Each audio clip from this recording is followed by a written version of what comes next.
ഈ ഡ്രൈവ് ഞാൻ പോകുന്നത് one of my favourite snacks ആയിട്ടുള്ള ഈ ഒരു ഐറ്റം എന്റെ ഫ്രണ്ടിന് കൊടുക്കാനാണ് കേട്ടോ. യൂഷ്വലി നമ്മൾ ഇതിനെ ചട്ടിപ്പത്തിരി എന്ന് വിളിക്കും. ഈ ഒരു ഐറ്റം വീട്ടിൽ ഉണ്ടാക്കണമെങ്കിൽ ഗസ്റ്റ് ആയിട്ട് ആരെങ്കിലും വരണം, അല്ലെങ്കിൽ ഒരു ഫാമിലി ഗാദറിംഗ്, ഇതിലേതെങ്കിലും ഉണ്ടായാൽ മാത്രമേ ഈ ഒരു ഐറ്റം വീട്ടിൽ ഉണ്ടാക്കാറുള്ളൂ. ഇത് സ്വന്തമായിട്ട് കഴിക്കണം തോന്നിക്കഴിഞ്ഞാൽ പോലും ഞാൻ ഇത് ഉണ്ടാക്കാറില്ല.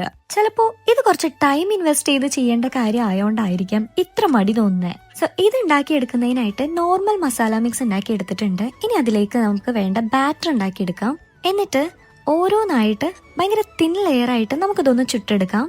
ഈ ഒരു ബാറ്റർ വെച്ച് എനിക്ക് 8 ദോശയാണ് ഉണ്ടാക്കിയെടുക്കാൻ പറ്റിയിട്ടുള്ളത്. ലെയേഴ്സ് കുറച്ചും കൂടി കൂടുതൽ വേണമെങ്കിൽ അതിനനുസരിച്ചുള്ള പൊടി എടുത്താൽ മതി. നല്ല തിന്നായിട്ട് വേണം നമ്മൾ ഇത് ഉണ്ടാക്കിയെടുക്കാൻ. ഇതുപോലെ ഫോൾഡ് ചെയ്യാനായിട്ട് നമുക്ക് പറ്റണം. നെക്സ്റ്റ് നമുക്ക് എഗ് മിക്സ് ഉണ്ടാക്കിയെടുക്കാം. അപ്പോഴേക്കും ക്രാക്ക് ആയതൊന്ന് കൊളായിട്ടുണ്ട്. അടുത്തതിൽ ശരിയാക്കിയെടുക്കാം. എന്നിട്ട് അതിലേക്ക് വേണ്ട സോൾട്ടും പെപ്പർ പൗഡറും ഒക്കെ ചേർത്ത് നന്നായിട്ടൊന്ന് മിക്സ് ചെയ്തെടുക്കാം. വേണമെങ്കിൽ ഒരു ബ്ലെൻഡർ യൂസ് ചെയ്യാം.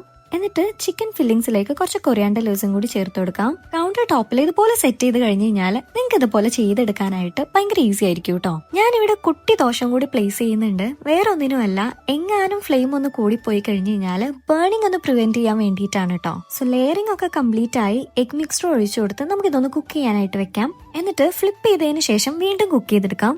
അപ്പൊ നേരത്തെ പറഞ്ഞ ആ ഒരു ഫ്രണ്ട് ഇയാളാണ് കേട്ടോ. പേര് മിറ. മോണോപോളിയുടെ ABCD അറിയാത്തതുകൊണ്ട് അതും പറഞ്ഞു തന്നു. അതിനുശേഷം ഒരു നല്ല മൂവിയും കൂടി കണ്ട് ഞങ്ങൾ നേരെ വീട്ടിലേക്ക് പോയി.